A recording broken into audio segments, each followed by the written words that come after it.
আসসালামু আলাইকুম বন্ধুরা, কেমন আছেন সবাই? আশা করি সবাই আলহামদুলিল্লাহ অনেক ভালো আছেন। তো আমি আপনাদের দোয়ায় আলহামদুলিল্লাহ অনেক ভালো আছি। আশা করি আজকে একটা আপনাদের সাথে একটা নতুন বেবি নকশি কাঁথা শেয়ার করলাম, যেটা আমি আমার বেবির জন্য আমি নিজেই ড্রয়িং করেছি এবং নিজেই সেলাই করেছি।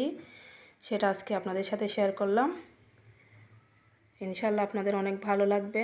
কাঁথাটার ডিজাইন এবং সেলাই দুটোই আপনাদের অনেক ভালো লাগবে, অনেক পছন্দ হবে। যদি আপনাদের এই কাঁথাটা সুন্দর লাগে, ভালো লাগে, কমেন্ট করতে ভুলবেন না। কমেন্টে অবশ্যই জানাবেন কেমন হয়েছে। তো এরকম নতুন নতুন যদি আপনারা বেবি নকশি কাঁথার ডিজাইন পেতে চান, তাহলে আমার চ্যানেলে যদি নতুন হয়ে থাকেন অবশ্যই সাবস্ক্রাইব করে পাশে থাকবেন এবং বেল আইকনটি অবশ্যই ক্লিক করে দিবেন, যাতে সর্বপ্রথম আমার সব নোটিফিকেশন আপনার কাছে সবার আগে চলে যায়।